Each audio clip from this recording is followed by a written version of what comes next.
Want more bushels per gallon? Drive more yield with Miravis Top Soybean Fungicide.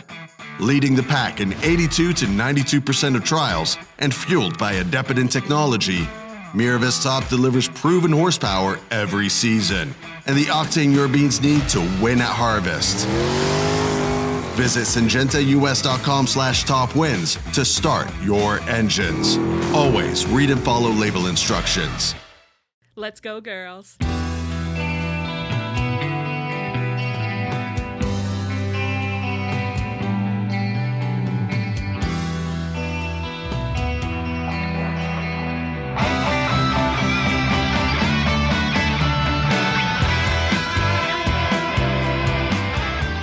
Welcome to Tunnel Talk, a No Facts, All Feelings wrestling podcast on the Social Suplex Network. I'm Allie. I'm Ann. And I'm Leah. How are we doing, girls? Dude, I had my first cold shower of the season just earlier today. Girls, I am in the best possible mood. You look so bright, and I know you had to be at work at like 5 a.m. So 2 days in a row. Two fucking days in a row. But look at that face. Beaming. I know. Cold shower. Cold shower. Cold shower. Someone came in prepped to be happy this week. And is that even the thing that's making you happy? It is not. Oh, shit. It is innovator. Leah, you're kind of doing two things that are making you happy. Wow, and someone was really negative about others of us doing more than one thing. And maybe pipe in some booze here. Yeah, you can pipe in some booze. Piped in. Or pipe in some like the audience being like, ooh. You know, it's like they're just like, whoa, someone's a hypocrite. That kind of thing. Well, before we get to your what's making me happy, Leah, we do have just one little bit of pod business. As you guys know, in the past, we have said if you leave us a 5-star review somewhere, we will watch the match or interview or whatever of your choice.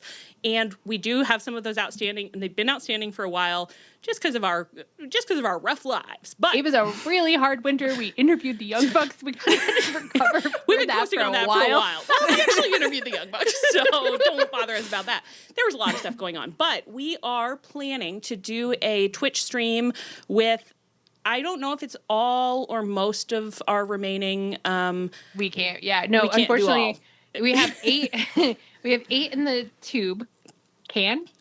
Let's go with tube. I like it. Kind of fallopian. Yeah. We have 8 in the fallopian tube. 8 in the tube. It's like going to get injected into something. Yeah. It's funny because the tunnel was right there.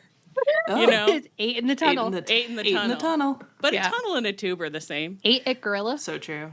And what is gorilla if not an ovary? Many are saying that. Many are saying You are prying third eyes open all across this great nation of ours. This is why the wrestling community doesn't want women involved. This is why they work so hard to keep us out. This is why we must be here. They say, gorilla's like the ovary. Put that no girls allowed sign back up. You can put it up as many times as you want, but a sign can easily be taken down. We're going to keep Kool-Aid Man through that wall. Don't even worry about it. Oh, yeah. Oh God. Okay. So anyway, Leah, you have ownership over this item. Leah's gonna read so it won't be all of them. It won't be everybody. So we won't have interviewed the Young Bucks, so we'll be back at it. We'll be back. We're gonna get then. back to this. Yeah. So on the 22nd, we're gonna watch the suggestions from Rambone Slam Pick, our favorite, Cinema Martial Arts, Cine Martial Arts. Oh, it's a play on words. I love that. Sin Arrow. And again, we do it live, folks. We do it live. And C from email. So those 4 are next, and then the Docktail Dan group is going to be next time. Okay, when we'll get to that. We'll get to that again sooner than we got to this batch. If you did not hear your name said just now, check into this to make sure we didn't lose you. I love this field trip energy. Get your buddy. Yeah, if you didn't hear your name and you've submitted one, just let us know. Just reach out and let us know. It's never our intention to miss anything, but we all are very absent-minded. So if you ever think, they ignored me, no, we forgot. We're very, absent-minded, dumb girls. We're dumb. So don't worry about that. Okay. So that's June 22nd. It'll be a live Twitch stream, and it'll go up as a bonus episode as well. Leah, what's making you happy this week? What's making me happy is the return of Marty and Sarah. Oh, that's such a nice one. Our beloved friends, the people that inspired us to make this podcast, have come back after a 2-year hiatus. Their podcast is no longer going to be solely about wrestling. In fact, both of the episodes I listened to were quite barely about wrestling, but I was obsessed with them because they just started the episode and started chit-chatting and then ended the episode an hour and a half later. And I was like, this is amazing. Chit-chat never stopped. Chit-chat time never stopped. And it like really made me like feel really good because like there are times where I get self-conscious when our chit-chat time goes more than 10 minutes. I'm like, that's too long. People are going to get irritated. And I'm like, no, I genuinely just listened to them like discussing how much Marty likes to cut grass now. And like that they love the movie. They love the movie My Blue Heaven and talked about it, I think, for like 45 minutes. I'm so obsessed with that. I know. And I was like, I loved every single second of it. So I need to just chill and be like, you know, you love when people talk about their personal lives. You love your, you know, parasocial friends who don't know you exist. You could like calm down. People will fast forward if they have to. But like, it was just a really nice moment where I was like, I loved them. They've shaped a lot of like, they were the people that we were like, oh, not everybody in the IWC is focused on, you know, boring stuff. Like, they know how to have fun. And it's like, I missed them. I missed them so much. And now I know all about their new animals and I know about the house in Wisconsin and I know about, you know, they both sound so much better towards the end there. They were really sounding. They were dealing with a lot of stuff. They had some rough times. And so the two of them, like, Marty was almost buoyant. And I was like, oh my God, I'm so happy. I'm so happy. I know. I have to go into the office tomorrow, so that's my commuter treat. I literally was like, I was excited for them to come back, but then I turned it on, and like within seconds of hearing their voices, I was like, I am having such a huge like emotional reaction, especially because they do seem like they're doing great. But it was just like, these are my podcast friends. These are my podcast friends who ushered me like into wrestling, and I miss them. Yeah. Oh man, that's such a nice what's making me happy. I'm happy now. I can't wait to listen to them. If any of our listeners, if you haven't listened to Marty and Sarah, they're just the best. They're so great. If you like chit-chat time. Yeah, if you like chit-chat time. Okay, that's what an amazing note to start our little episode on. Are you guys ready to talk Graps? I don't know that I am. Yeah, no, I know. Well, as I said it, I was like, I actually don't think I described any Graps in the schedule, so I wouldn't worry about it too much. I got a little scared. In fact, multiple places I said no one could expect us to discuss the match. So. And I don't know if it was like, I don't know. So it's Thursday, June 5th. And yesterday we were, and again, I'm not trying to sound like Brian Alvarez, but we were subjected to four hours of wrestling, which I feel like everybody understands. It's like, you know, I will say, we don't do this as a paid job, okay? No, we have other jobs that we have to go to that are riding our asses now. That we have to get up early in the morning to go to. Fuck that.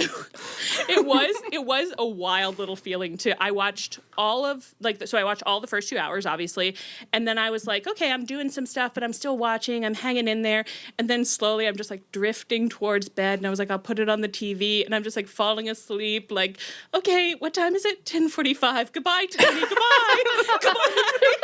Oh, it was Tony wonderful to see you. Goodbye. Sang you to sleep.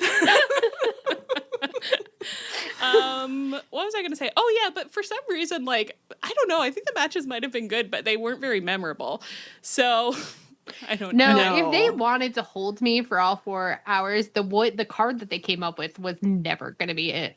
No. And it really, they really wanted me to, but it seemed like they did it by like pacing things weird, and they didn't really have more women's matches. So, they certainly did. In fact, I felt like they had less than a less than a normal 2 hour, really. But it's I would have loved to see like Chris Statlander in there or something. But whatever. And we'd all love to see things, okay? But Tony doesn't love to show them to you. So.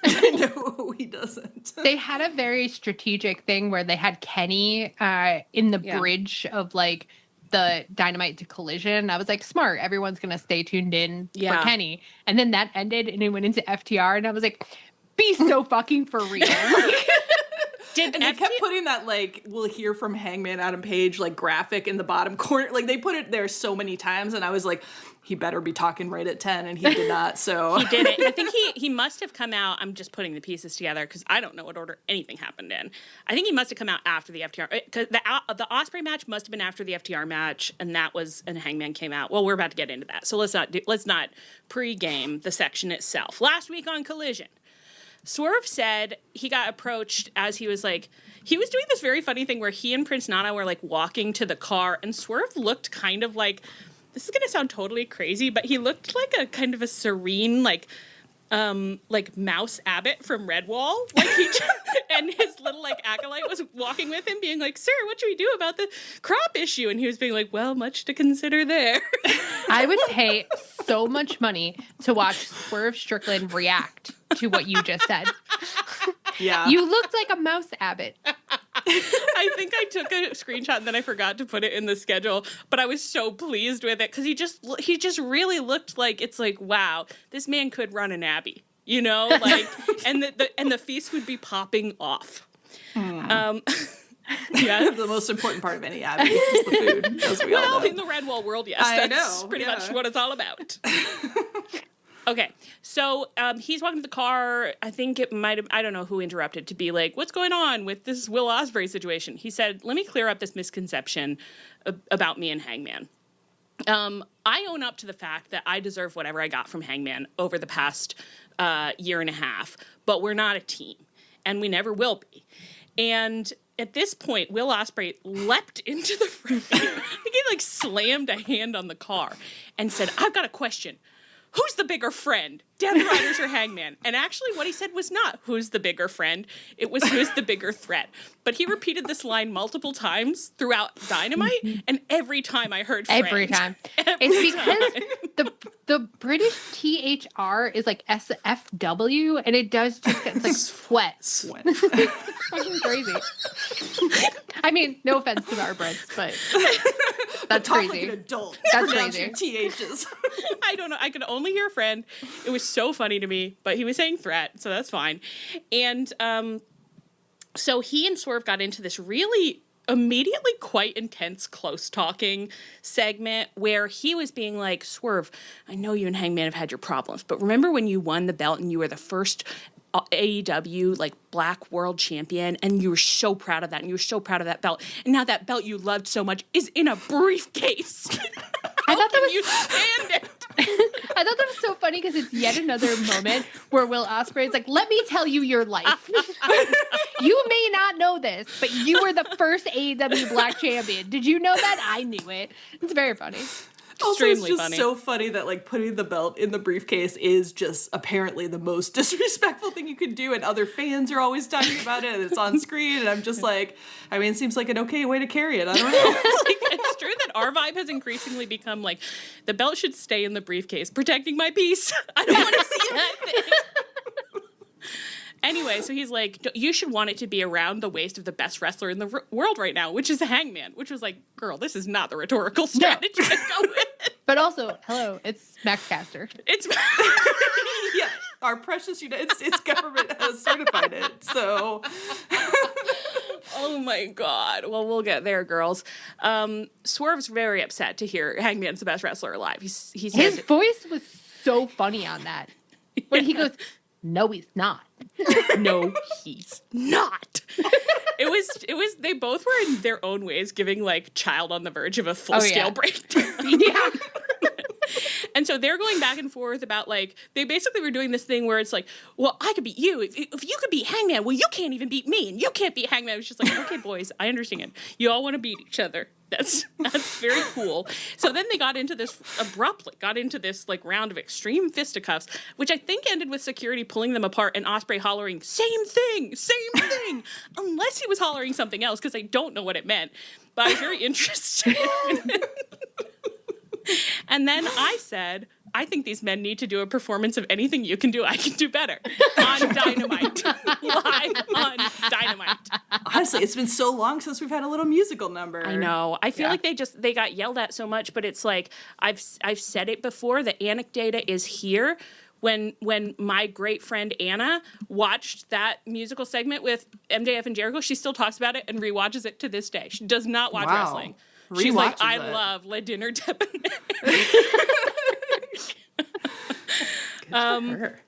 All right, so that all happened on Collision. Then on Dynamite, Ospreay opens with an in-ring promo in which Tony Schiavone is there, and he's like, let me ask a question. Why did you do any of that? Like, why did you think that was like a good idea? And Ospreay was like, dude, it is so embarrassing. I'm so embarrassed. Like, it's not like I didn't mean to get into a fight with my literal best friend, Swerve, as everyone knows and has always known. It just wasn't my brightest idea because they hate each other. And truly in that moment, I was like, I do love Will Ospreay so much. That's the thing some don't understand. Yeah. Just because I didn't want him to win this time, I'm obsessed with him. To just come out and be like, I'm such a fucking idiot. I know. And his vibe really is like, but I've just found my passion in life, which is getting Swerve and Hangman to be best friends. It's like, man, sometimes you want something and it's not a good idea, but like, what are you going to do? Not go for it? I'll always go for it. That's a character, baby. And so he said, I just wish they could understand, like, they're not the enemy. Like, the enemy is Jon Moxley. And he said, and if they can just put aside their differences for one night, one bloody night, retrieve the belt, and then kill each other.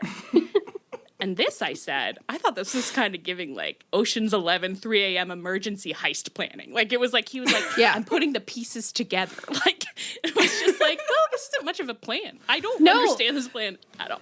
The thing but it's... Oh, sorry, go ahead, Leah. No. I was just going to say, the passion that he had is, like, he's got a plan where it's like, he needs Hangman for part A, and he needs Swerve for part B, and we can only accomplish the whole thing with them two together. And I just keep being like, now what part will Swerve play in the all-in title match? Right. It's like, when does slot A need to go in? Tab B need to go. When does Tab A need to go in slot B in order to achieve thing C? Yeah. The decision that, like, only by working together, the three of us, can we defeat Jon Moxley is like, really? Right, but it is like a Jason Mendoza heist plan, from The Good Place, really. Yeah, that's right. Like, Will Ospreay's climbing into a safe with a snorkel to breathe from, but no hole to put the snorkel out. Yeah, I can't believe that I don't actually have a clip right now of Ospreay being like, when I get confused, when I get upset about something, I just throw a Molotov cocktail because it's like, boom, then I have a different problem. It is really giving, like, he's just like, I was watching this amazing documentary the other day. It's about these turtles that live in the sewers. And the whole moral of the documentary was that you have to work together with your friends in order to achieve things. And it was like, that was a cartoon. And this is a really different situation. I know. It, like, doesn't help either that they keep talking like the only way to take down the Death Riders is, like, a lot of us. And it's like, what? I don't know. They've been kind of like cartoon. Like, I don't get the sense that they're like an unstoppable force right now at this point. No, and also Swerve made a really good point where he was like, I did that already. I did it in Anarchy. I'm not doing it anymore. It's like, it didn't work already. Yeah. Okay, so then, let's see. Okay, yeah, so Ospreay is like... To be clear, I'm so sorry. To be clear, all of this is complimentary. I feel like it's coming off in any way critical. It's not. It's the greatest time of my life. Who could take that from our tones? Who could possibly take that from our tones? It's like, I love watching it. And it's like, everything that Ospreay is doing, except when he, like, initiates fisticuffs, at which point I'm like, that's crazy. But everything else, I'm just like, this is right. This is who you are. Like, you have to lean into this. You're just you're a well-intentioned idiot. Yeah. And honestly, like, if you want to bring Hangman and Swerve together in the storyline, what better way to do it than to be like, well, we're going to have Will Ospreay decide that they need to do it because it's so dumb. Oh, totally. It will make complete sense from everyone. What can they bond over? Will Ospreay repeatedly locking them in broom closets together. Nothing to do in there except be like, seems like our friend fucking sucks. We have to dump that guy. Which, Do you notice that every time it's Ospreay being like, Swerve, we're best friends, and Swerve doesn't even do a facial twitch about it? There's never a point where Swerve is like, yes, I acknowledge you as my friend. No. He has not acknowledged it.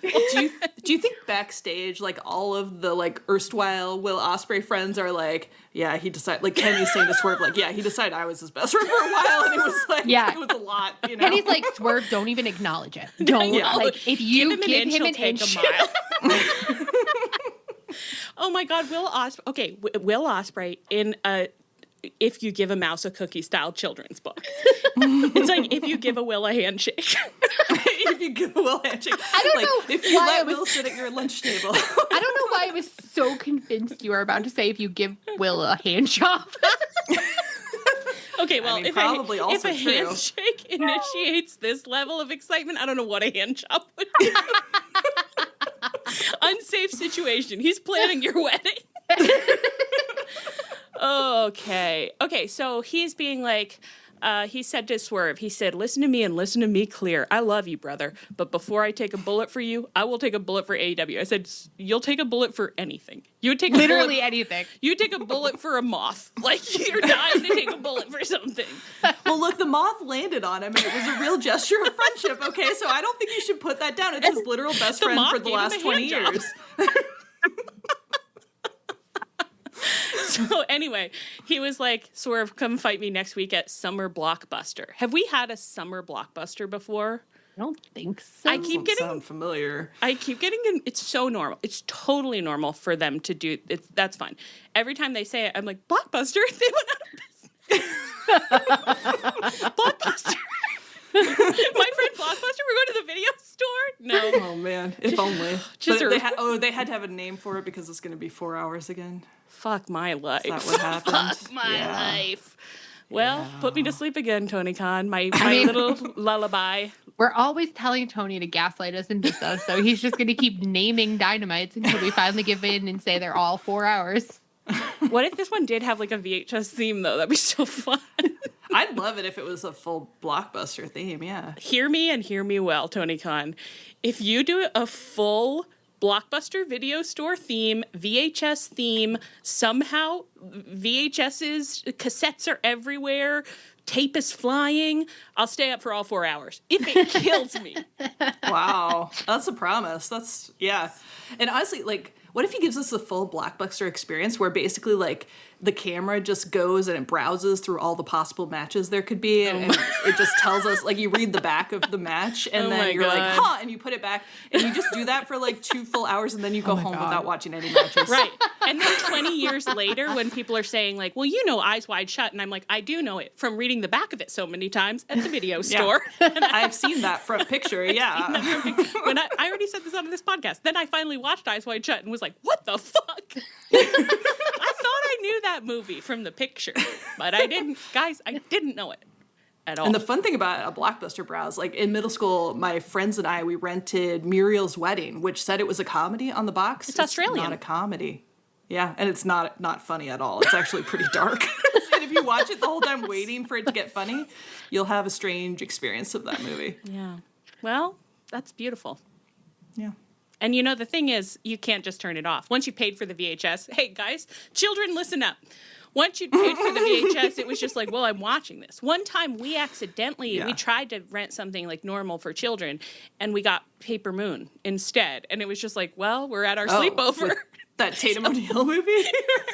We're at our sleepover, so I guess we just have to watch Paper Moon.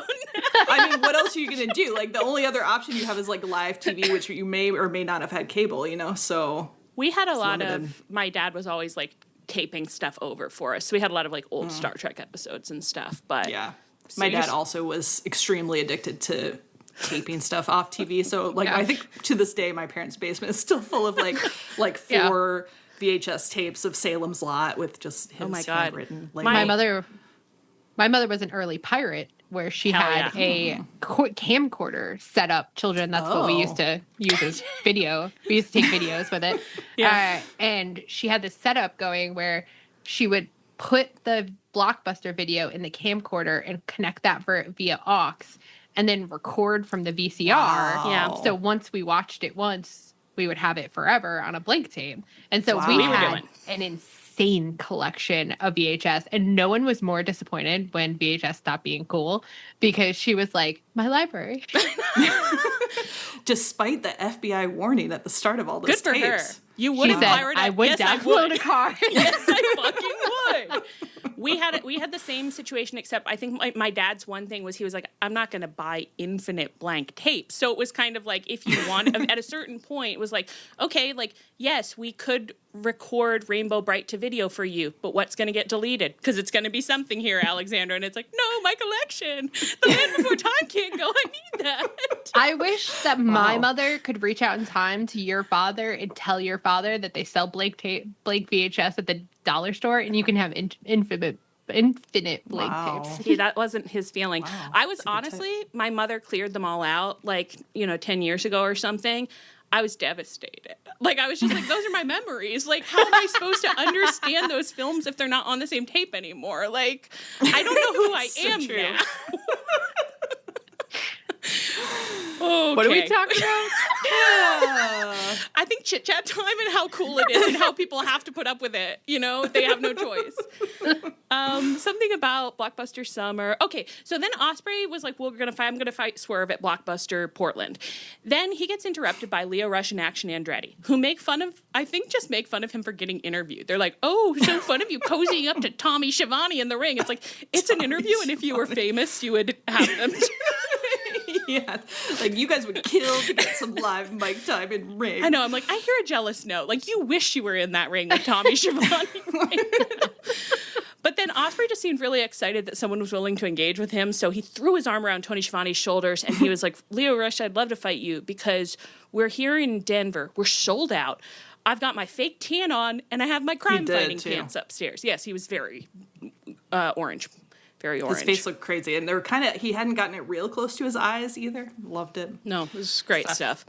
And so then he's going to fight Lio Rush later. Okay, is there anything there? Hair. He had gotten a haircut, but more importantly, he hadn't flat ironed the hair. I want to say that's the main. Thank God. Many have been talking about this hair situation in cut terms. His girlfriend or his wife, are they married? The wife, I think. The missus. The missus. It was told him he had to cut it, and I think we're united. You don't have to cut it. You just have to stop flat ironing it. Yeah. I was thinking about it today. I was like, because his excuse kept being it's at an awkward stage of being grown out, which is like, but the flat iron again is the problem. That's the problem. But then I was like, with it longer, was it approaching like white boy afro territory? So then he was flat ironing it to try to get rid of it or something? I don't think so, because I don't his hair understand. doesn't get that much volume. I don't know. At that end of that match last night, it was really puffy. But that is because of the cut he got, because I think what he did was, I mean, I could be wrong, but if I had to guess, I would say that he got like a good curly cut, and basically they're giving you a lot of layers so that the curls don't clump together. So that's why you're getting more of that volume. It's not necessarily, it doesn't have to look like, I mean, I thought it looked really nice. It looked great, but I was like, you might have needed a cut, but it's about layers. It's not about length. Do you know what I mean? Yeah. Mm-hmm. It is very funny to imagine, like, the situation is that Ospreay has to go find a hairdresser and be like, thing one, I have curly hair. Please, you have to cut my hair for curly hair. You have to cut my hair. First of all. Two, I get really sweaty. And professionally very sweaty. Yeah. So it has to look good when I've been exerting myself and flipping. It's like, do you have any specialists who are aware of that? I mean, I think it looks really nice. I think it's just don't flat iron. You know what I mean? It's like, just get you just got to go to a curly stylist, and you got to get a cut for the curls. That's all it is. And you look great. But I just don't want him to feel like I can't grow it out. You can grow it out. Don't flat iron it. Yeah. Yeah. Like, look at Hangman. He's grown it out. He never resorted to flat ironing. Hair looks beautiful. All right. Okay, later we have this backstage segment where Ospreay is getting interviewed by Lexi Nair. MJF interrupts, and he says, I want to be clear. I'm getting in here because I want to help you. You need to stay out of Swerve and the Cowboys' business, dude. And then he goes into, I'm going to read this whole thing because I want us to try and unpack this together, okay? If you take Swerve out when he could have taken out Cowboy, his chances of winning the world title drastically go up. And to make matters worse, if you can actually get them to get along well, then Cowboy's a shoo-in to win the world title, ? And maybe you don't remember because he knocked you clean the hell out at Double or Nothing, but you can't beat Hangman. And if he wins the world title, you're not gonna. Buddy, these two guys, they're animals. You know what you do with animals? You let them eat each other. Not me. That's not something I've ever done with animals. So let's start there, okay? The fact that everyone seems to have decided that if Swerve and Hangman team up, boy, they'd be unstoppable. But it's just like... Especially because it's like, okay, it is a singles match, though. That's the one thing I'm going to say is like, it is a singles match. Yeah. I'm not saying, I think it's fun for Swerve to be able to help Hangman in some way win the title, to be his backup, to like, I think that's fun for their story. I'm not objecting to it. I just think it's crazy for everyone to be like, oh, if they make up, boy, howdy, there's no way Hangman could lose a singles match. If he has the thrill of that erotic consummation, no, he will win. Ospreay, if you've got your paws on the bed and they're going at it, like, they're going to take Moxley out, no problem. It's so funny to imagine, like, it's like, if Hangman got laid perfectly, even one time, it's like fucking Angel from Buffy. If he moment of perfect happiness. one moment of perfect happiness, it's over for the Death Leah, Riders. you have cracked it over. You cracked it. Now it all makes sense to me. That's what MJF especially knows. That actually, Ospreay, I don't think even knows that. He's on his own planet. MJF does know. He's like, if Hangman and Swerve consummate, then Angelus comes out to play, and no one would ever lose to Angelus. It's over. It's all over. Okay, I'm fully on board. I love it now. I want to see Angelus. And I'd love them to really, really go deeper into this, where Ospreay is more determined than ever to get Swerve and Hangman to fuck. And MJF is like, we have to stop it. Like, I tried to rally other troops to stop them from fucking. And Hangman and Swerve are like, what is going on? It's too bad that Hangman did already turn heel and turn back, because actually it would be so perfect for Hangman to win the belt and then be like, and now instead of an Angelus, you will have a queen. I wish that OC wasn't out injured because and that he could come back as his like original character in this whole thing, just to have like MJF going to him and being like, we can't have Hangjealous unleashed on the backstage, and to just have OC like looking off screen at like Chuck Taylor, just like, why the fuck am I getting asked about this? Okay, we can't have Hangjealous. All right, what are we talking about? Okay, yeah, it does make sense, but now it does. We made it make sense. We filled that hole. Filled that hole. Okay, MJF retaliate. Oh, yeah, so Ospreay was just kind of like, okay, I'm going to leave now. And MJF was like, I know your child's name. And so then Ospreay was like, well, then I'll attack you. So he attacks him, but the Hurt Syndicate is there, and they're surrounding him, so he kind of has to back off. And he has a little, like, I don't know, there were two things going on. MJF was trying to keep talking, and MVP shut him up. That's a dynamic. And then also Bobby Lashley was getting in Ospreay's face, and that was a dynamic. And I thought to myself, pause. Ospreay is not going to ever lose a match to Bobby Lashley, though. Right? We wouldn't do that. Crazy. That would infuriate me on so many levels. It would infuriate me on the level where I'm like, I am not someone who's like, Ospreay can't ever lose, but I'm like, that would be humiliating. You can't do that. Bobby Lashley is 150 years old. Second of all, we in AEW have a rich tradition of tag teams do not win when they're separated. No. Mm-hmm. That's how we play. If Bobby Lashley has a singles match, he has to lose it because he's only strong when he's with his husband. That is AEW. Play along. I haven't even been convinced that they're husbands, though. I mean, that's one sick thing about that tag team. I don't know what their relationship is. Just old friends? No. They seem like contractors. Gross. Contractors. They met last year. So sick. Okay. That's so sick. That makes me want to puke. You're so right, Leah. You're so right. I will say, now here's an argument. If you put Ospreay and Bobby Lashley in a singles match, that's the most you've got my Glock like moment that Yeah. that Ospreay's gonna get from me ever. And I already love him. I'm just like, if you make that man lose, Tony, you will regret it for the rest of your live long days. I know that Dave Meltzer would be furious, and for once in my life, I'd be with him. I'd be at his side. We're holding being like, hands. We're holding hands. We're in your army. There's no way this should happen. Finally, we joined the Meltzer army. I want to be in Meltzer's army. A war man, I guess. Okay. Let's focus. Do you think with the MJF threatening Ospreay's child, was just talking about Hangman and Swerve enough to remind MJF that there was some homework he hasn't cheated off of yet?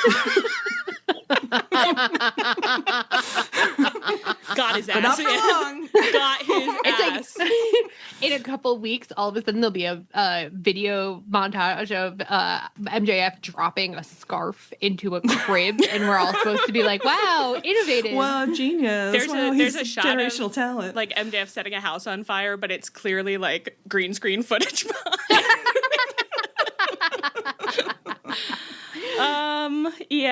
You're right. There's no homework he won't steal. Okay.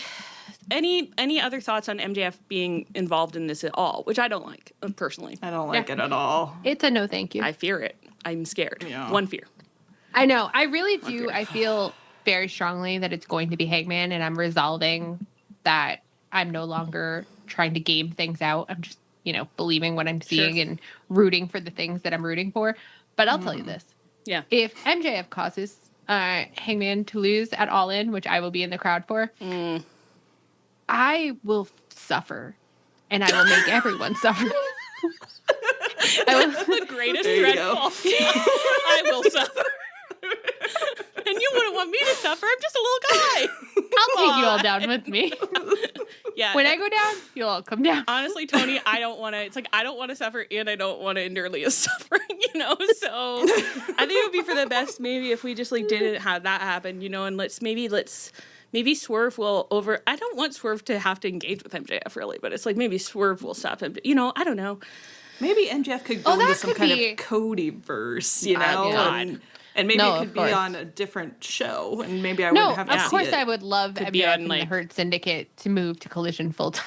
Or to move to American Slap Fight or what, one of those. Yeah, or SmackDown, Raw, those would be fine. Raw and SmackDown, yes. Get them over there.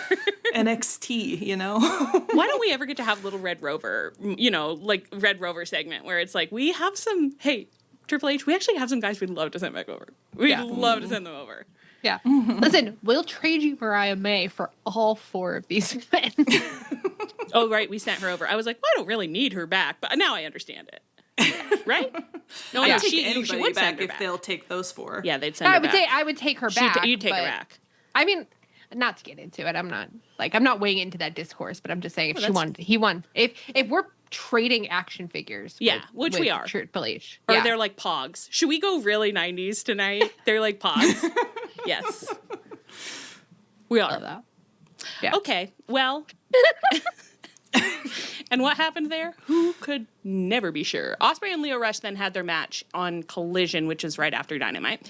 And Ospreay won despite attempted interference from Action Andretti. But then they did both beat up Ospreay afterwards, and Hangman ran out to save him.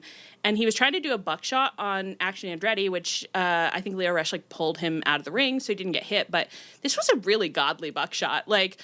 Sometimes I just, once again, it's not to dig up discourse or whatever, but sometimes he'll be going to do it and I'm like, God, it seems like it's so easy to fuck up. What if he fucks it up? And then he never fucks it up. And never does. This one especially, it was just like, fuck, you look so cool. And then I just think about CM Punk doing those. And it's just like, if I were you, I'd never have tried. That means that you have something really, really wrong in the old brain that you were like, I'll just you try. thought you could. It's gotta be easy. I'll just do it. It's like, you're so stupid.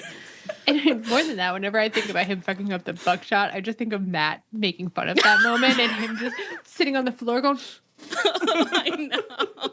Me? Oh. How did this happen to me? Oh my God. Wow. Honestly, one of the greatest moments of CM Punk's tenure in AEW, I think. It was, it's like what do they say? The wizard is a man. You know what they say about in Wizard of Oz. What they say? The wizard is a man. Hey. Yeah, that's what they all say. Mask off. I don't know. Whatever. Okay, so then... The wizard is a man. You know it. We all say it. Do you think I've never once remembered there was something last week that I said really fucked up and you guys made fun of me, which was totally fair. And then later I was just like, okay, the thing I was going to say actually was I was referencing something really normal. Not in the moment though. Couldn't get it out on the actual recording. The wizard is a man, as we all know. Okay. So anyway, so then Ospreay is laid out because he was getting beaten up, and Hangman is crouching over him and just being like, "Oh, buddy, let's be careful." And he gives him a little pat on his little flank, which you love to see between men. And then Hangman clearly not talking to Kenny backstage. He's really encouraging this friendship in a way that's probably slightly dangerous for him. I guess he did. He now has canonically been like, maybe I should talk to Kenny. I haven't really done that. I don't know why. I guess maybe I should. Clearly still hasn't. Yes, you're right. Mm-hmm. It's so relatable for him to be like, yeah, I should, but I don't really know how to go about it. Somebody keeps slonking around. Oh, totally. Just seems it. like it's going to be a pretty awkward conversation, and he's really into all that fire stuff. He's got his own stuff going on, with the fire and the, So what am I going to do? Just to get involved in that seems hard. You're right, buddy. I've been there. So Hangman sends Ospreay. I'm just going to keep calling it Medbay now. I don't know why it's happening, but something clicked for me during the pay-per-view where I was like, where do injured wrestlers go? Medbay. The thing is, the first time you said it, I knew it was wrong, but I also now immediately can't remember what we used to call it. No so idea. Now I don't have anything to counter what, the medical room? That can't be right. The medical room. Ospreay, get in your surgeon tube. Get in the surgeon's tunnel. I think it's just best if we just think of this as a Star Trek situation. They have Medbay, and I'll be calling it Medbay, and I would like it if you all just stay on board. I assume you're on board. Just stay on board. Apparently, you're on board. I have to be on board. You're on board. I need verbal consent, girls. I love it. It's like they fly a ship from town to town to put on the wrestling shows. Isn't that nice? I would watch that show for sure. Oh yeah. When we put on our behind the scenes wrestling show at our pumps, I think it should be a Medbay Star Trek-y. Totally. Yes. It's traveling. So fun. Oh my God. I would love to watch a little behind the scenes starring the Medbay folks. In this moment, I'm just I can't believe that the Joss Whedon TV show Firefly wasn't about a band of traveling wrestlers. It's crazy that science fiction hasn't really explored the topic at all. Yeah. Wow, much to think about. Everyone really wants to pretend that wrestling doesn't exist, politely, That's all really the rest of culture. Have you guys ever brought it up with someone and just had them flat out blank you in a way where they're like, I'm not even asking? My parents 20 times.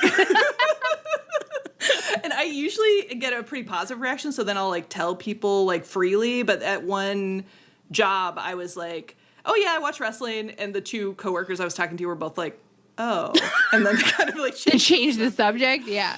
That's happened to me a couple times, and I'm just like, you don't even want to make fun of me? No. There's a very real stigma. Yeah. Okay. Guys, it's so hard to keep track of what's happening in this episode, to be honest. They're in Medbay. Hangman has sent Ospreay to Medbay. Then he cuts this promo about how actually he also is like, this doesn't make sense. I don't know why everyone's talking about how I need a team up to win a belt. I don't need anybody's help to win the belt. I'll just win the belt once again, on my own. No one asked. It's not an open invite. I don't want you here. It's so funny if Hangman knows he has the potential to turn into Angelus, and he's like, I didn't ask you. I know. He's like, guys, I told you I can't have sex. Stop it. Will Ospreay's running around backstage who can Hangman have sex with? And Hangman's like, I'm not having sex with anyone. Okay, it's not a good idea. Hangman needs a perfect moment of happiness. Who can give it to him? Stop it. Stop it. Oh my God. Okay, and he said he especially doesn't need anyone's help. He doesn't need help from, quote, one of the worst men to ever walk this planet. The crowd is having a response where they're like, we're doing Swerve's house. We actually love Swerve. I thought it was interesting the places that they're in with respect to each other right now, where Swerve keeps emphasizing that he's like, I admit that I did fucked up shit, but I just still don't fucking like you, and I don't want to hang out with you. And Hangman still has not quite let go of the fucked up shit. Yeah. Even though when you think about it, like, burning someone's house down might be worse than just breaking in and wandering around. You know? Do you think that a house is more valuable than a child, Anne? Well, nothing happened to the child. But it could have. Anne's like, your house is where you live, your child, you can have another one. And corporations are people over there. I'm just saying, Anne's like, actual harm versus harm that didn't happen but could have happened. Like, Anne's like, aren't children just property that don't increase That's what in I value? always say. They don't increase in value. Yeah, they decrease in value, if anything. I think for everyone's safety, we must move on. Mox then appeared in the ring menacing Hangman. Ospreay ran out with steel chairs for him and Hangman to fend off the Death Riders. It's like, babe, you're supposed to be in Medbay. He's like, when my friend needs me, I doubt it very much. Again, the behind-the-scenes episode of our Medbay show would fucking kill. Because Doc Samson's got, his materials out, and he's like, oh, I'm going to repair you. Yeah. Yes, amazing, yes. It's like in the Star Trek, like, reboot movie, when Jim Kirk is running around with all his, like, swollen stuff, and the guy's chasing after him with the antidote. I got Numb Tongue. Exactly. That's exactly right. And I was just thinking, like, I love thinking about the Bowens character being like, you sit down and you let me repair you, as you've said. And then he's always turning around and being like, guy's gone. Guy's fucking gone. Guy's not here anymore. I see I had a guy. He's gone. Nobody takes my job seriously. Nobody takes my fucking job seriously. I told you sit there. Oh, no, guy's gone. Go off. Fuck off. God, he spends a lot of time, like, in Tony Khan's office, like, as though, like, Tony Khan's the hospital administrator and, like, he's, Dr. House. So Tony Khan is Cuddy being like, okay, but you do have to, you can't handcuff wrestlers to medical beds. And our guy is like, I fucking can't. What am I supposed to do? What am I supposed to do? Wow. I just don't understand how we don't have our promotion yet. Like, no one will give us our billionaire funding for some reason. No. Anyway, so then they drive off the Death Riders. Hangman standing there, he's looking like, his body is just like looking so good. Like, I was like, you can't not make him the champion. Look at his proportions. Like, it's just like, this is crazy. There's a reason he won that bracket. Yeah. Beautiful people should be handed things. I'm not the one who said it, but I thought it. Well, it seems like, he just looks so perfect. And then he looks Will so Ospreay is back there, and he is a beautiful man with a beautiful body, but somehow in every shot of this scene, he just looked like a little skronk, and I kept thinking, like, it's like, that's your kid brother who it's like, you're in an 80s movie, and, like, you're going off on some dangerous adventure, and then at some point he pops up in the back seat, and you're just like, you're not supposed to be here, and he's like, I'm so excited to be on this adventure with you, and then the whole time you're just, like, feeling so guilty because he's getting, like, kidnapped by raiders or something. I don't know what 80s movie this is, but you're just like, oh, fuck, and then I'm in charge of him. That's the vibe there. Okay, right. it's absolutely I love right. it. And then the pop culture we're touring through in this episode, you guys, is honestly top tier. I think. Okay, one thing about us, you can never accuse us of only watching wrestling. Certainly not. You could accuse us of barely watching wrestling and only watching other things. But you know what? We bring a rich variety of ideas and perspectives to this stigmatized world of professional wrestling. You're welcome. You put that sign on the door, no women allowed. We take the sign off the door, we peek our heads in, we say, have you guys watched any movies from the 80s recently? Do you want to go to Blockbuster and rent some? And then Mox also fought Mark Briscoe, and there was a lot of blood, and it was a pretty fun match, and Mox seemed pretty revved up. Leah, do you want to say what you said about it? Figging Stable redeemed. Figging Stable redeemed. I was like, I didn't know it was ever in the dirt. I've always said that it works. I will get to Kenny, but both Kenny and Mox really gave off the vibe of like, guys, I hadn't visited the Figging Stable a lot. I forgot we had that. I forgot we had one. Guys, I'm a new man. that really is like, you know, like once a year your company will like send you some email being like, you guys don't seem to have remembered that you have a free subscription to Mind Brain Bath, which teaches you how to meditate. Like, please download it. It's free. It's free. It's $140 value. That's Tony set out his annual, and desperately, because he was like, some of them need to go there, and I'm worried that they won't. So he sent out the email being like, guys, please never forget that we have that figging stable. And it's $140 value. You'd have to pay good money for that figging elsewhere. I'm like, actually, it's like, what is the cost to buy a knob of ginger? Quite low. So I would recommend. That's true, but then you have to have somebody to put it in. You know? Don't think and they I can feel like do it that themselves. could be. Well, I mean, it seems like not a full service figging stable. Then it's more of like a ginger dispensary. I'm having some thoughts that I don't think it would be appropriate to get into just about, you know what, I think we'll skip it for now, but maybe behind the paywall someday we'll discuss. Our Patreon has our medical details and our opinions of figging. Well, and honestly, it is a medical detail though, because I'm just thinking about, should I even say it? Maybe just bleep it, but I'll say it to you guys. Flared bass.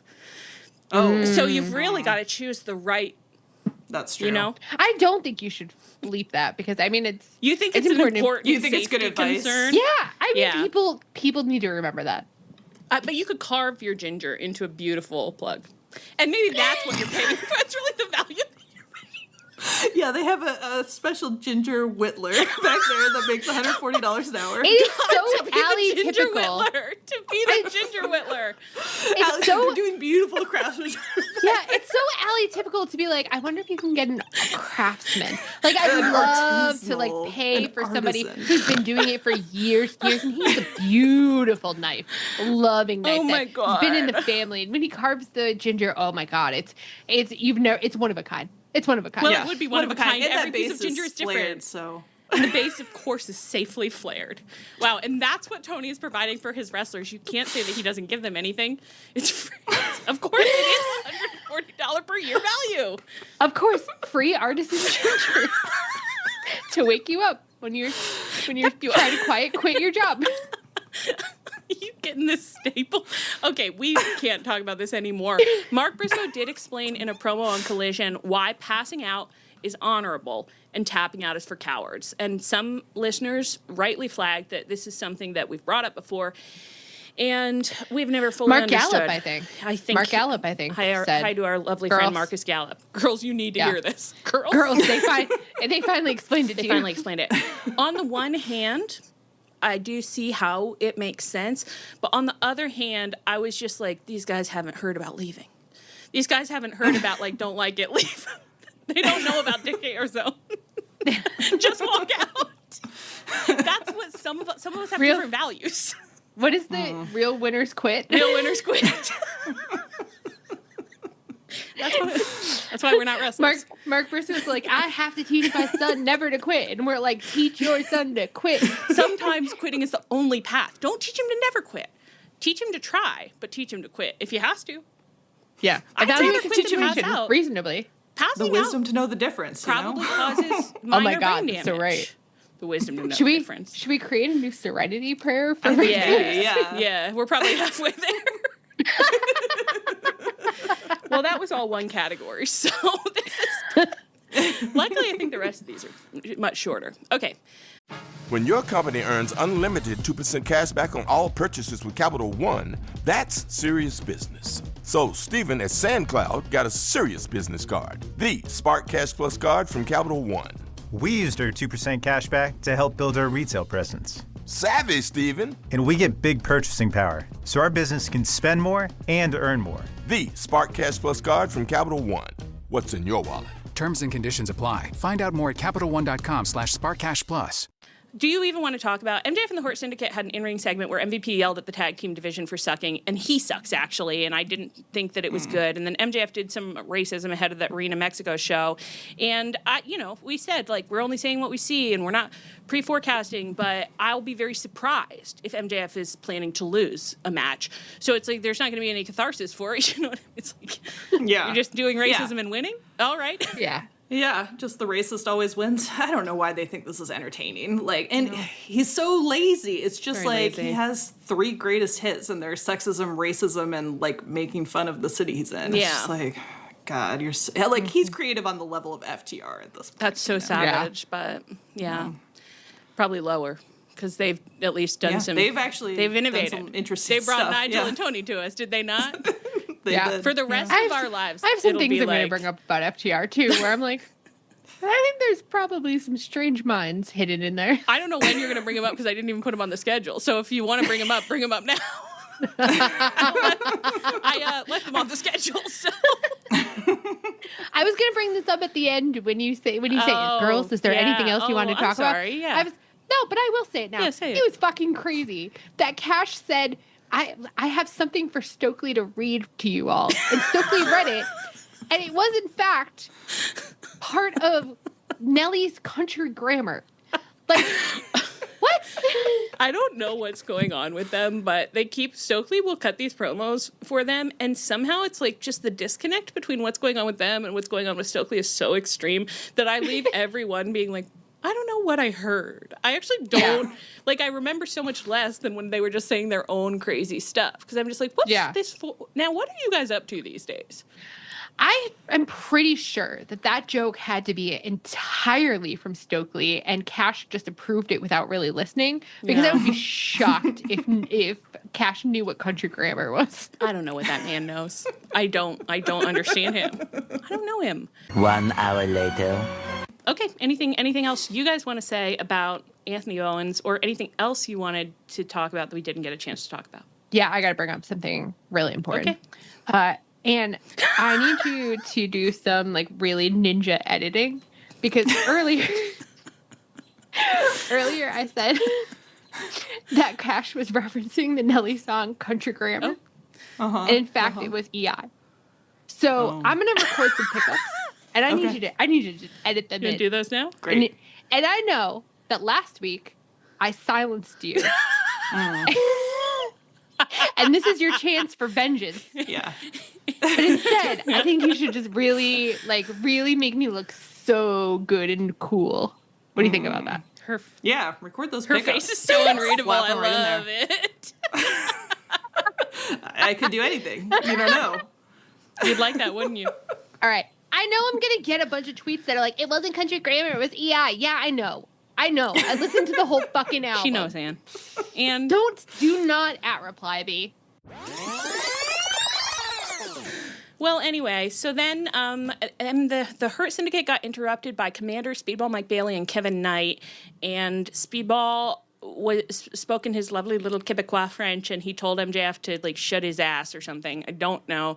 And then they wanted to fight the Hurt Syndicate, but MVP was like, no. So instead they fought LFI, and Roosh and Kevin Knight really smacked each other up. And for some reason, I don't know what it was, but it really hit for me. I was like, wow, these guys have got to fight again.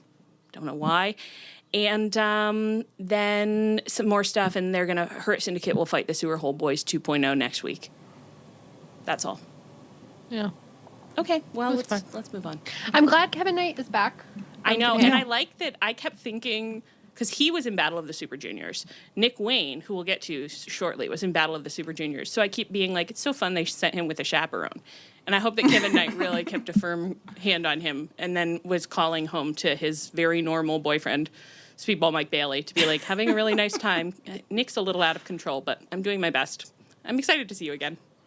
I thought you were going to say calling home to Nick Wayne's dad, but you started to say very normal, and I was like, that's a weird way to describe it. I would never describe Christian Cage that way, no. All right. Tony and Mina fought Julia Hart and Sky Blue on Dynamite. And then Mercedes Moné joined commentary and said, since I love serving looks and eating up the competition, I think I'm going to enjoy this match way better with a table for one. Bring me my table and my steak. I sat up. I sat straight up. I said, God, I wish I had a steak. This woman suddenly was speaking to me just directly into my ear. She said, get a steak. I couldn't. Wasn't a good time for it. I was so obsessed with that, because the whole time I was like, this is a fetish for somebody. Like, Mercedes just giving it away sitting there for free. scornfully eating a steak. I know perverts would pay for this. I don't know if I didn't really notice how much steak came out. So I don't know if she like didn't actually eat any of the steak or if she just had like 4 steaks. But when at the end of this, skipping forward, Tony and Mina win the match. Luther carries Tony out of the ring and carries her over to the table, and Tony picks up a full steak untouched and rips a chunk out of him, which is also a fetish for someone for sure. But I was just like, I was like sick with jealousy. I was like, Mercedes, did you not even eat a bite of that steak? I've been sitting here craving a steak for 20 minutes, and you didn't even have one bite. So in that way, Tony was for the people. I was obsessed with hearing the reportage that Dave's reaction was Mercedes was advertised on commentary, but we didn't actually get her on commentary. She sat next to commentary and, it wasn't what was advertised. That's hilarious. Do you think that there were people who tuned in because they were like, I need to hear what Mercedes says? No, she was never going to say anything that interesting. Her doing a steak bit was so much better than whatever she was actually going to have to say. Well, the funny thing is that so she had said, I heard her be like, bring me a steak to my table. But I did think that she was still going to have a headset. And at one point, shortly thereafter, commentary was like, and we apologize that we don't have that sound for Mercedes Moné. And I was like, classic garbage promotion stuff. They can't get the sound to work. And then eventually I was like, oh no, she just doesn't have a headset because she's eating her steak and drinking her wine, and they're just talking about her eating her steak and drinking her wine. And my response, unlike Dave, was, that's so fucking funny. That's so fucking funny. Yes. It's such a weird thing to do. I love Mercedes getting weirder and weirder the longer she's here. It's amazing. It's classic comedy perfection for you to set something up that you the audience expects and then don't give it to different them. payoff. That's amazing. Yeah. Different payoff. Steak payoff. And she might as well have been eating a rat on a stick vibe-wise, which I love. Well, because she kept taking selfies, and then she was taking video of Tony and being like, "You're trash, Tony." And it was just like, who's that for? I guess it probably went on Instagram. It was fun. I loved it. It was a fun match too. Commentary had a lot to say about her wine. Someone on commentary said that they could identify wine by the smell. They were someone was like, "What's she drinking?" And someone else so promptly was like, "It's a Cabernet. I can smell it." And then later, Taz seemed to have forgotten that and said that she was drinking a Pinot Noir. Girls, what's going on here? They were all getting the giggles. They were so. I think that commentary was more obsessed with the wine than the steak because they kept bringing it up as if they were hoping to passive aggressively hint that she should pour them some wine. He was like, that wine looks great. I wish I had some. We never get to have wine at commentary. We're fucking here for 4 hours. Can somebody give us wine? Very funny. If I were on commentary, I would have been asking for the steak. It would have been well, some of you want wine, but some of us want some nice red meat because we have a deficiency. Please. Please. All right. Alec, keep it on the medical Patreon. I'm so sorry. You're right. That's supposed to be paywalled. Well, you can bleep it. Giving it away for free. Taz, do you guys remember why at the end of this match, who was on commentary? Was Ian Riccaboni on commentary? Yeah. I think it was. He said, Taz, you may not be the romantic type, but I'm starting to get romantic about All in Texas. I said, what happened earlier in this match that Taz said he's not the romantic type? And what do you mean get romantic about All in Texas? But I guess when you're gearing up for a 4-hour show, it was there were kind of some 24-hour dance marathon vibes. Whatever happens, Whatever happens, yeah. Okay. Anything else you want to say about any of that? Let's move on. Nick Wayne, as mentioned earlier, returned from Battle of the Super Juniors and had a backstage segment with his stern father and vampy mother on Dynamite. He looked so proud of himself for having done really good international competition, but Christian was like, you literally didn't even win the tournament, so I don't know why you would expect your father's love. He then said, he mentioned that Nick had a grueling schedule, wrestling 14 matches in 22 days. Nevertheless, Christian said time to keep wrestling and had set up an ROH TV title defense for him on Collision later that night. Nick Wayne didn't look super thrilled. Then Christian said, now, Shayna, let's go find a place to lay down. I mean, actually, maybe we should watch this one up close. And don't worry, Kip's working on an even bigger surprise. Just kept going. What does it mean? What does it mean? What does he mean? What does he mean? This was a point where I was like, wow, I've watched the same segment from MJF like 4 times a show for the past 12 weeks, and Christian gets 2 minutes and he says things that I've never imagined. It's like, in some ways, he's done this segment before, of course, but he always finds something to say that's a brand new, what do you mean? What could it possibly mean? And then, obviously, we've admitted, like, listen, we did our best. With good attitudes and sleepy hearts, we saw as much of the show as we could, and we caught up as much as we could today. As far as I can tell, Kip did not show up with a surprise on Dynamite or Collision. Which leads one to believe that the surprise must have been for Christian and Shayna wherever they were laying down, I think. Why would he say, don't worry to Nick Wayne about it? Like, Nick Wayne is standing there like, Dad, just before you go, I'm worried that you might not be planning to do anything weird and sexual with Kip Sabian tonight. And Christian said, don't worry, dear boy. We certainly are planning something very strange. I don't know. Their family is the one that keeps on giving.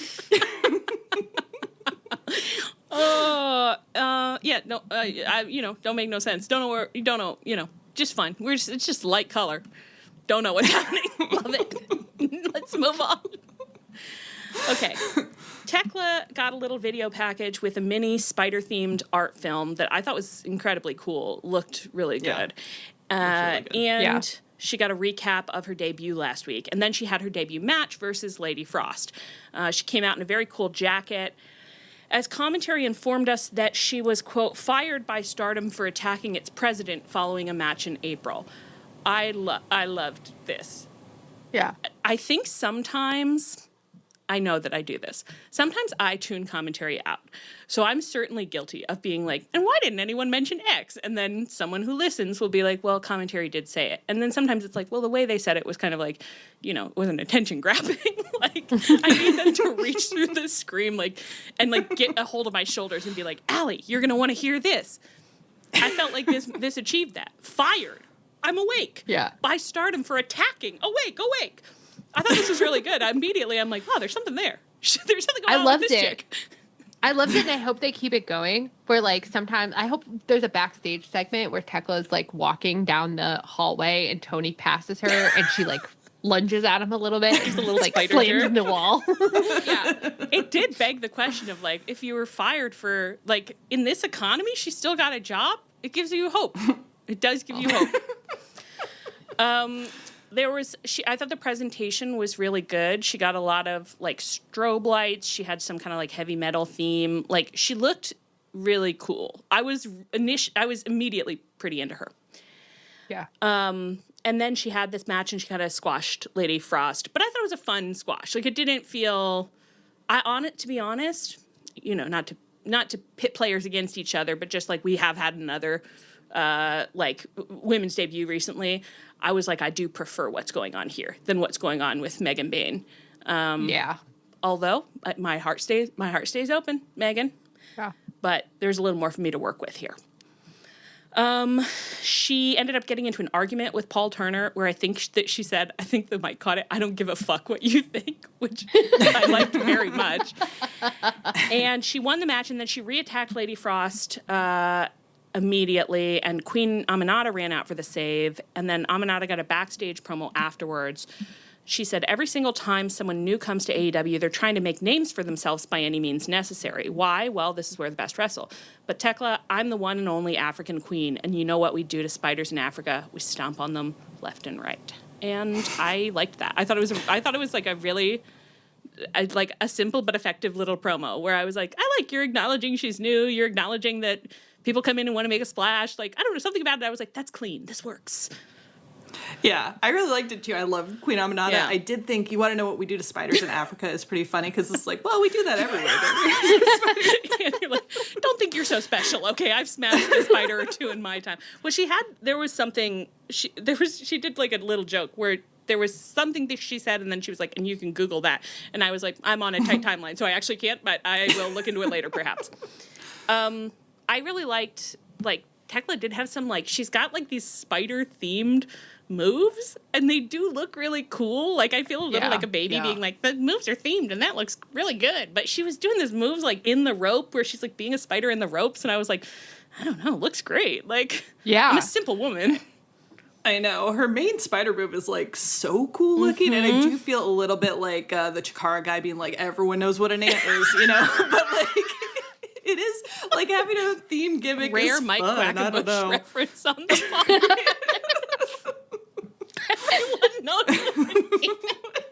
Everyone understands an ant. Grandmothers understand ants. Little children. To be honest, if you said that about a spider, it would make so much more sense. Everyone knows what a spider is. Oh my god. And then can I read this? I was watching this segment because it was late on Collision, so I had to rewatch it today. So I was typing this up while I was watching it. Can I read what I saw? From Tony and Nigel. This is their only chance because we cut FTR out of the sketch. So, okay, so Queen Aminata gives this promo. We cut back to Tony and Nigel on commentary. He's always doing this. He's sitting there rubbing his hands together like he's trying to craft a little supervillain plot and leaning into Tony, which is just like, you guys do, you know, it is a Collision thing. I understand why if Taz is sitting next to this, he's like, what the fuck? He's like, I'm anti-romance. Taz's vibe this episode of like, what is happening? Like, what? It's like, when did you guys get married? I didn't even hear about it. Always happened. Taz is like, I just asked you to keep it out of the office, and everyone's like, no. So Nigel's like rubbing his hands together, leaning into Tony, and he goes, Tony's just being like, oh, wow, and what a debut, and so much to think about. And Nigel goes, whoa, she might want to close her mouth or she could get bit. And Tony made this face. He's like staring straight ahead, and he just makes this face that so completely is like, babe, don't tell women what to do with their mouths. Please, you're embarrassing me. And then it's just like, yes, well, anyway. And Nigel just keeps leaning and rubbing. You know, it's like, wow, you are a freak. You would be a lot to handle on a trip to Disney World or whatever. You're out of control. All right. Anything else to say about any of that? Mm-mm. Am I moving at a breakneck speed, or is this normal? Can you tell? I think it's normal. I accidentally had almost an entire bottle of wine, so love that. Everything's a little bit fast for me, but I think it's normal. Everything's a little fast. You know, so I don't know what speed is normal for anymore. me, the room is spinning, baby. Okay, well, you keep riding that bottle. Kenny had an international 4-way match for his belt, and one of our classic. No one could expect us to comment on the wrestling, certainly, but he seemed very active, and he got a lot of pyro for his entrance. And, you know, he's wearing he has his little warlord costume that he wears or something. It's kind of I hadn't fully appreciated maybe that it's kind of in that, like, Anthony Bowens, like, wow, why is it cut that way? Like, it just, like, bears his whole center stomach.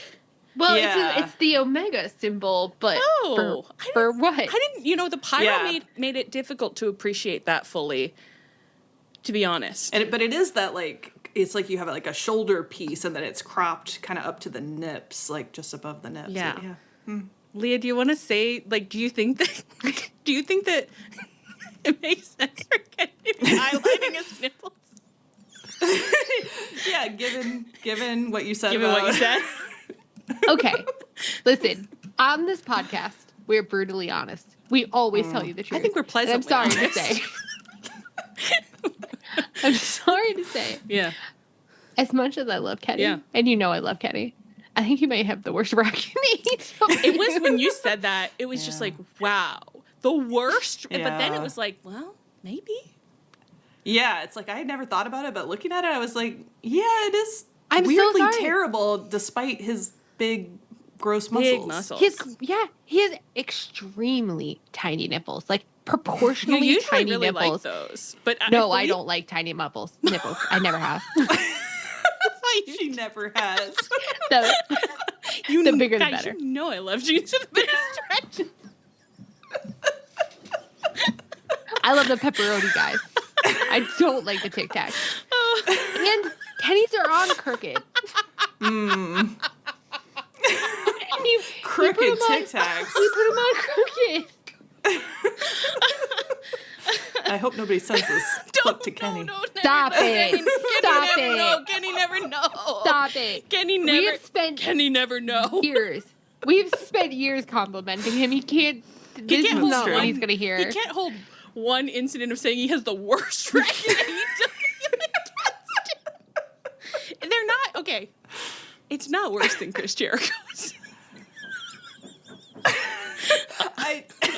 Although we may have been more complimentary of Chris Jericho's. I mean, it's not worse. It's not All worse. bodies are good bodies. All bodies Certainly are good all bodies. guys are. All. You know, just just say because all you don't have bodies. the best All rack guys. doesn't mean you don't have good other. You have other parts. great qualities. Your sense of humor, Everybody for one. has good personalities. Your sense of humor is, well, much to consider. I'm sorry there. to Kenny. I'm sorry to Kenny. I He'll never apologize. know. He'll never know. You're a scientist. You say what you see. You got to. You say what you see. And Kenny, we loved your pyro, except Anne said it was a bit much, which I kind of agree with. I was a little bit like, wow, Tony Khan's really trying to win Kenny back, I guess, but I don't know why It was fire working. is. I guess. It worked. I guess. I think that is it. I'm still a little bit mad at Kenny. Like, I mean, he's trying in matches, but he was always kind of trying in matches, and I feel like I'd like him to just tell a little story. Well, tell me a little story about you and Okada, you know? Let's get to that. Okay, let's get to that. So Kenny wins this match that I'm sure was great. Who knows? And he retains his title, and afterwards Okada comes out. And Okada is wearing this little paisley suit. I mean, big. It's a big suit. None of these. Loved all it. these suits are so strange. God bless. I love it so much. It's one of those things where I'm like, now what are you trying to say with this fit? Leah, I love how throughout most of this podcast, I didn't really see your wine glass, and then you told us you drunk like a whole bottle, and now It's you all are Ann like can Coach. see. You're Connie Britton in Fight It was. So your wine glass is getting bigger and bigger. It does because of perspective. She's holding it like close to the video. It looks like in the SNL. Yep. Listen, I had a rough couple days Dude, at work. you are so And I warned- right. Yeah. I warned my girls. I said tonight I No will be one's drinking mad. a bottle No of one's wine. mad, but we must No, laugh. I love it. I'm on my tequila. I'm always having tequila during the show now, and I think it's like Wow. really cool. I had a Coke Zero.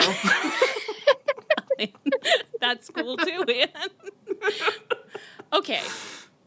Okada is wearing this. I think that the vibe with Okada is that he like went to a thrift store and some fashionable old man had just donated his entire wardrobe, and Okada was like, I can't miss out on any of these. And it's like, well, he's not your size. But Okada was like, what am I gonna do? They're a little big, but I think it still works. And his friends were like, oh, totally. Can you go to Taylor? He said, no, heart, no.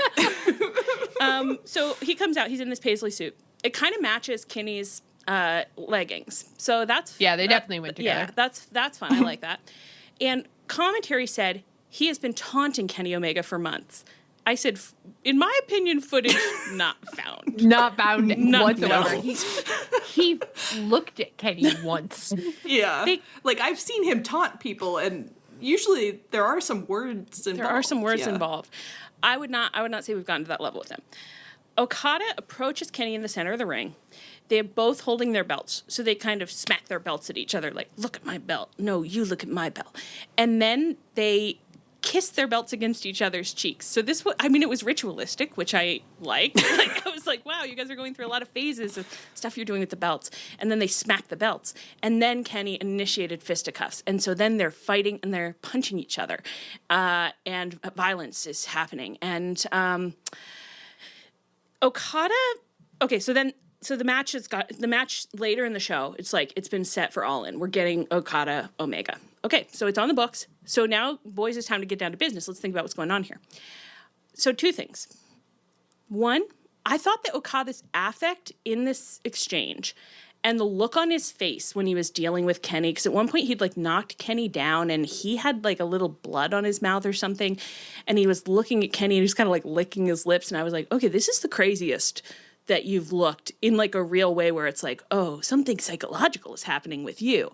I really celebrated it. I thought, okay, I believe this is the beginning of that energy that some have told us these legendary matches have. Kenny did not quite have that look. Kenny looked kind of like man who got knocked over a little bit, you know, just like normal man with crooked nipples got knocked over. And Okada, what happened? Kenny was like gonna get him or something, and then Okada like skedaddled. I don't remember quite the end of this, but Okada leaves, and he still has that crazy look on his face. But I asked myself, and now I'll ask you girls, what drove Okada to do this now? Did something happen? No idea. He heard the match was supposed to get announced, I guess. Yes. Yes, he heard the match was going to be announced. I don't think there's any kayfabe explanation for, like, something happened to Okada and he was like, I have to go engage with Kenny as a result. Like, I'm so messed up about this. I've got to go see my ultimate rival. I think it would have been, if I missed it, feel free to tell me. I'll go back and find it and watch it. If it didn't happen, I think it would have been nice if it happened. I would have liked there to be a beat that led to this beat. Yeah.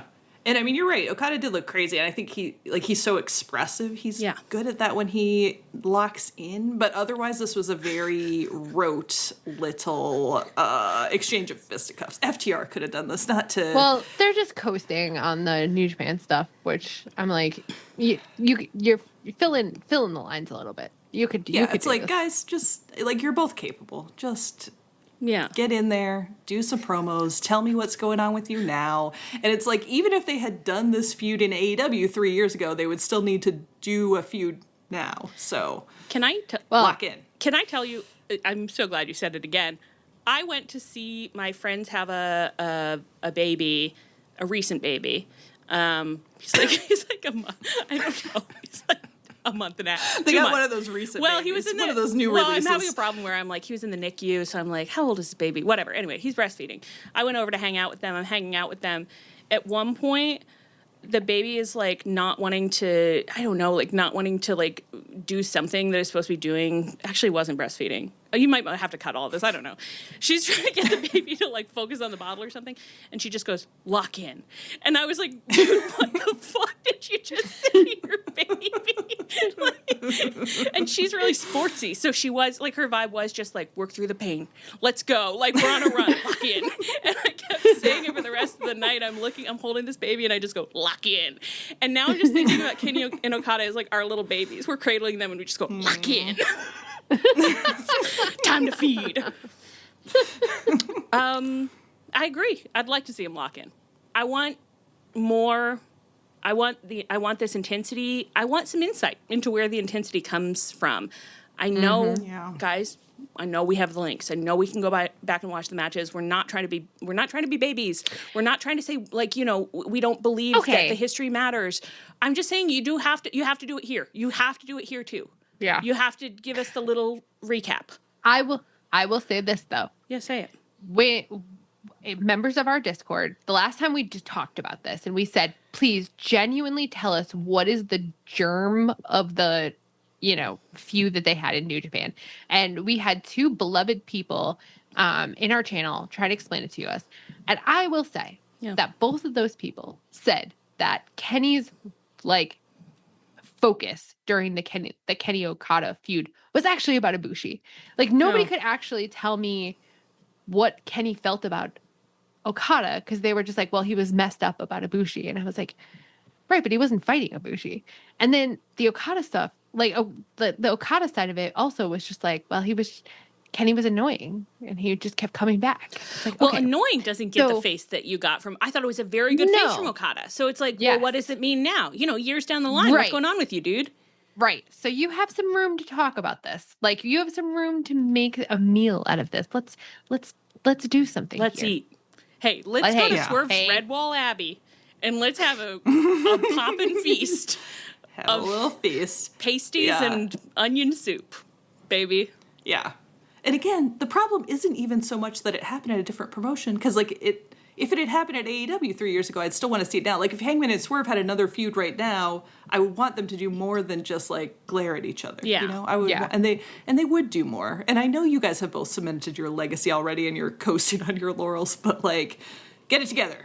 Get it together. Get it together. Tell us a story. Tell us a damn story. And honestly, it's very interesting to be like, we've had some of these, like, some of the most legendary matches in all of wrestling, and now we're here together again together. The Tequila girls, we're here again together. Like, we're older. We're, the human mind is only becoming more complex with each year that it ages. So it's like, because you got more junk in there, and it's like, so what's going on with you guys? How do you feel about this? Like, everyone is chanting for you to fight. Like, was there a point where you were like, no, I don't need to go back there, but then like something is pushing you there, like, other than Tony Khan being like, I will be booking the match. You know what I mean? Like, let's just play in the space, maybe. And it seems like Kenny's focus is really the Young Bucks. So it's like, if the first match was really about Kenny, like, working out his feelings about Ibushi on Okada, now he's working out his feelings about the Bucks on Okada. I'm like, that's true. We could do something fun here. We can do that. Where it's like, Okada's like, see me. I am not a stand-in. I'm not a stand-in. I'm a person, and my name is Okada. Well, those are our free ideas of the night.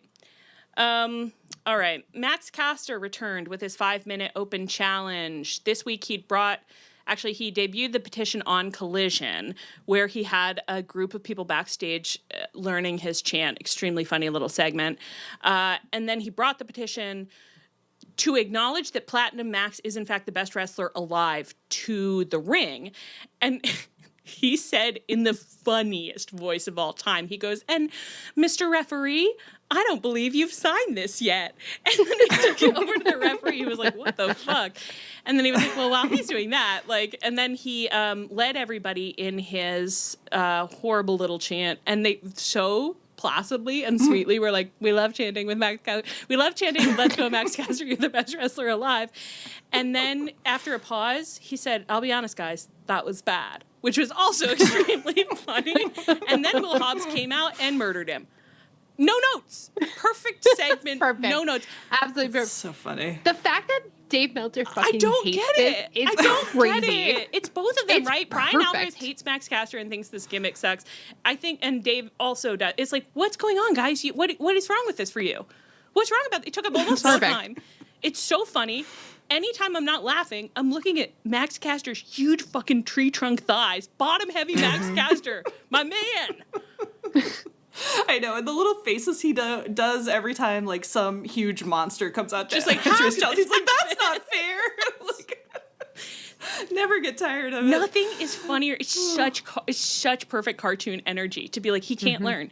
It's not in his programming. You know what I mean? Like, he's only 2D. And literally, what else would be happening? Like, Will Hobbs would squash some local jobber, and it wouldn't be as fun. So, it's perfect. Literally, what's the problem? It's perfect. I don't understand how you can not like this, and I don't understand how you can not understand why the crowd wants to chant it. Like, it's so funny. Right. I'm obsessed with the fact that they did a very similar Collision segment where he had a group. I don't think I understood the beginning of it. He had a group of people in the room. Do you know why those people were even assembled?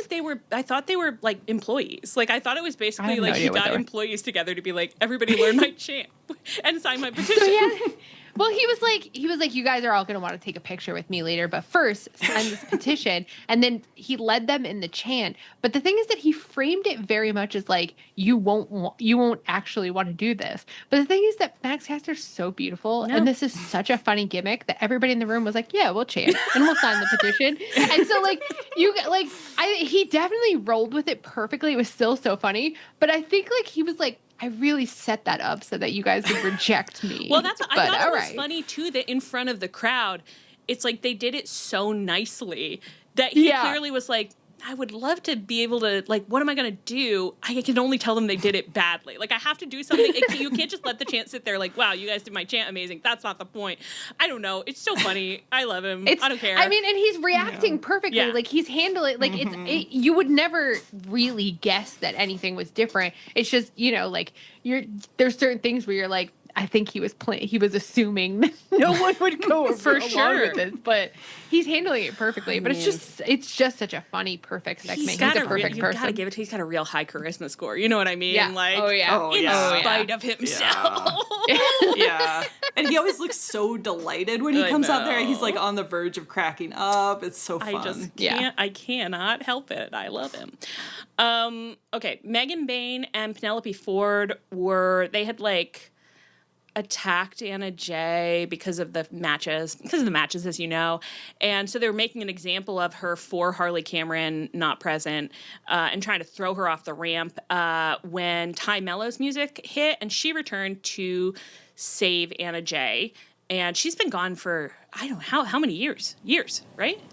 I feel like that baby is a year old. Yeah, so probably almost 2 years-ish, probably. Got to be close to 2 years, yeah. Very fun to see her. She ran out and tried to attack Megan Bayne. Both women were restrained by security. I said I must see the flowchart that security is using to make decisions about when to intervene because it doesn't seem consistent to me.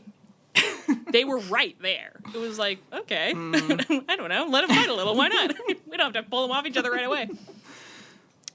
What do you guys think of return of Ty Mello, if anything? Of course, I'm so happy to see her because she was from, you know, our start. So I feel like she's an old friend. Our mommy daughter. But, but of course, I struggle because she is returning as half of a tag team that makes me so crazy because it's the Sean Bean tag team where I'm like, oh, yeah.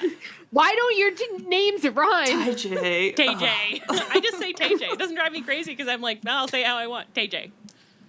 Say Sean Bon. Bon. Mom. Scene Bean. Scene Bean. Ty Shy. Oh God, girls. Yeah, happy to see her. I was excited Happy she to see her. returned. The women's division. I always liked her better than Sammy, and now I like Sammy. I know. So really, she's got the sky as a ceiling. I know. Our friend Nicole very reasonably was like, I hope that she's not going to have a relationship with Sammy on screen again. Commentary, though, did immediately like reference her husband, Sammy. And I've just been so Stockholm by Sammy now that I'm just like, no, let him kiss and bring me another red on the stick while you're... I'm like, who cares? If it makes them happy. So, I don't know. We'll see. Okay, I don't think there's anything else to do there. Yes, final segment. Okay. Right, I didn't want to rewatch a lot of this because it wasn't interesting. The AEW, the All.com recap said, in a brief but significant backstage segment at AEW Fyter Fest. And if that's not proof that they're using AI, I don't know what is.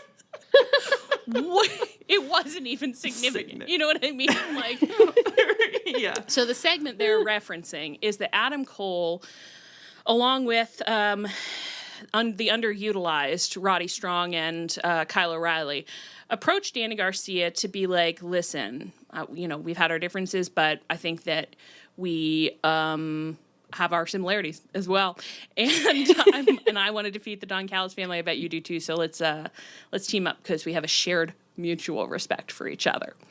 And Danny, I don't know what's going on with him right now, but he was in like his like most serious, like I'm a big tough boy mode.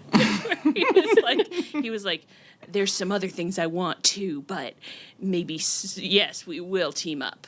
Should have written some more of that down, to be honest. So anyway, so he was like, yes, we can team up to fight the Don Callis family. And I think, actually, I don't even know if that is scheduled. No, it's not.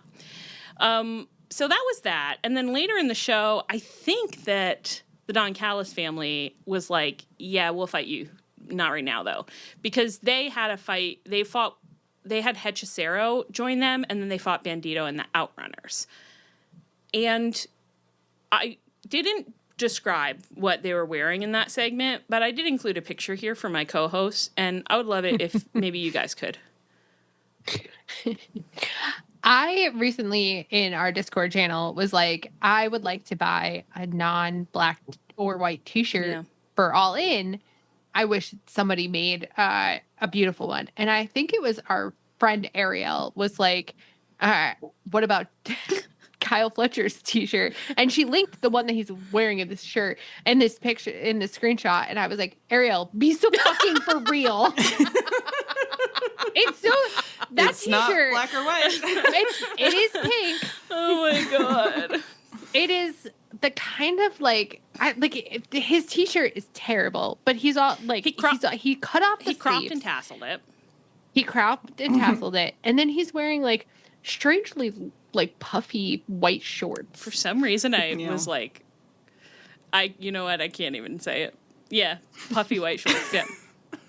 So he's working some kind of weird 80s look. Yeah. Meanwhile, Takeshita's wearing a tiny medium tank that perfectly frames his tits, and then his little gear shorts that it looks like a mini skirt. Boy shorts. It looks like a mini skirt. Yeah.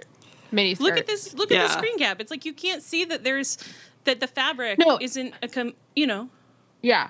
It looks like Kyle is an 80s high school villain and Takeshita is his beautiful girlfriend he doesn't deserve. Yeah. Yeah.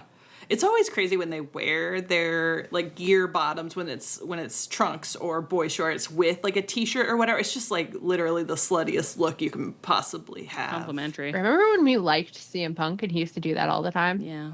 Not really though. And then he ruined it because he has a rancid personality. You've got to have a good personality. Kenny, see? Yeah. You know, so important. Maybe cut that. Bullying. Okay. He'll never hear it. Yeah. Matter. No one else will hear it. So don't worry about that. You guys can't even hear this. Cut it. No, just kidding. It's fine. Okay, so Kyle's making all these faces, blah, blah, blah. I don't think any of this matters. And then I noted that there were a lot of foreign language promos on the show, which I really liked.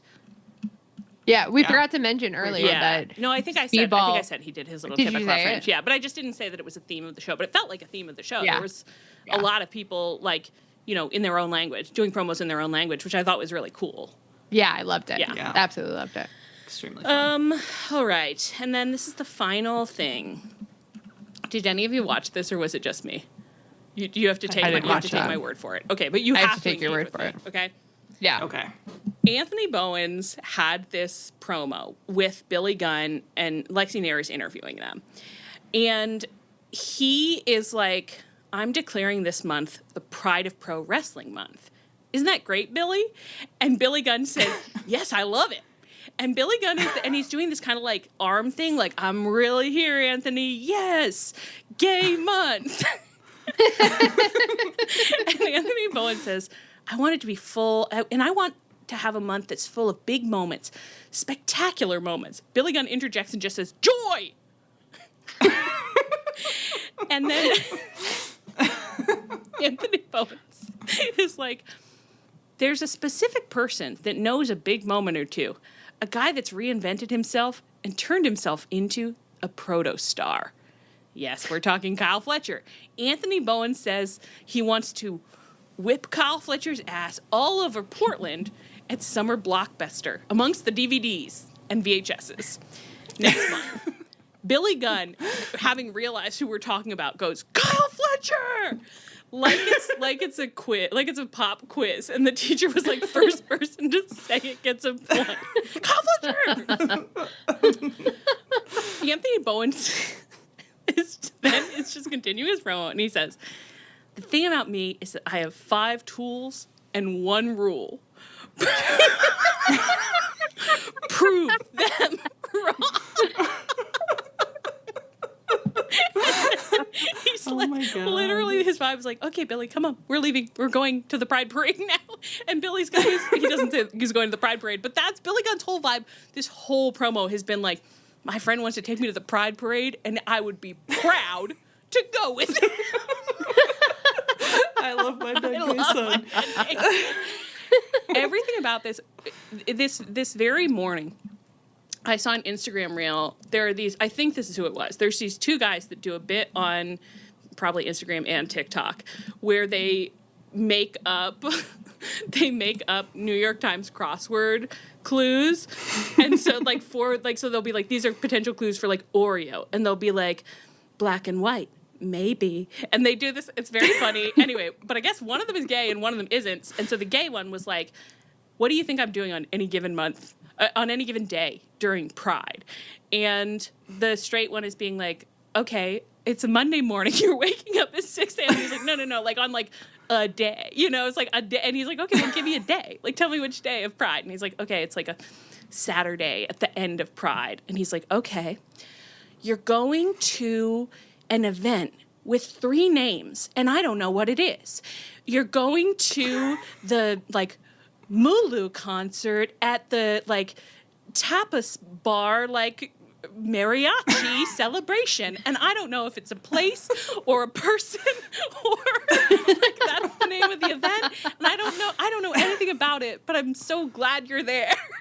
To me, that was Billy Gunn's vibe. That Anthony Bowens was like, what am I doing? It's Pride Month. What am I doing? And Billy Gunn was like, Kyle Fletcher!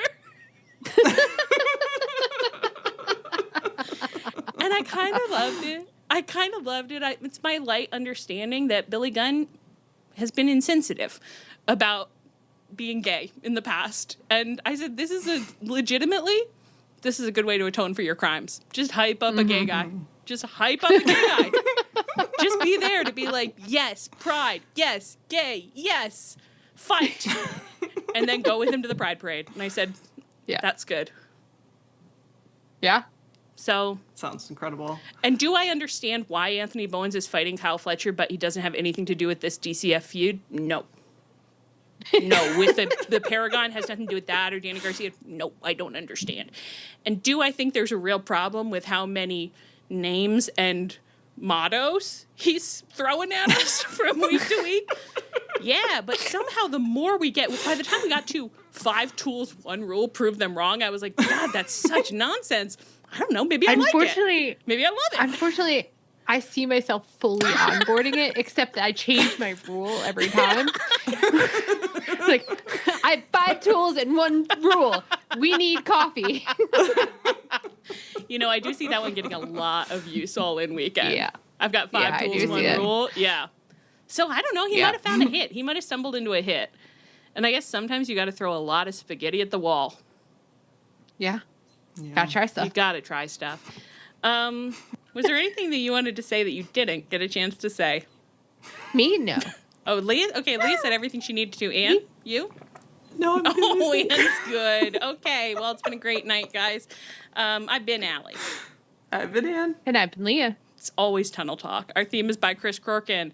You can find us on Twitter, Tumblr, Twitch, Blue Sky, at tunneltalkpod@gmail.com. Another reminder, we will be doing a live Twitch June 22nd.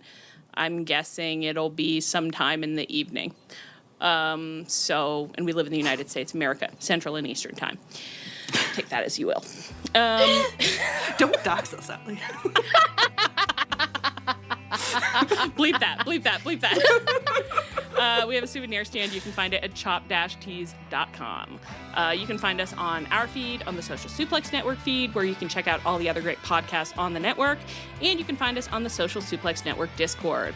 Please rate, review, and subscribe to us wherever you get your podcasts. Stay frosty. And as always, please come back next week.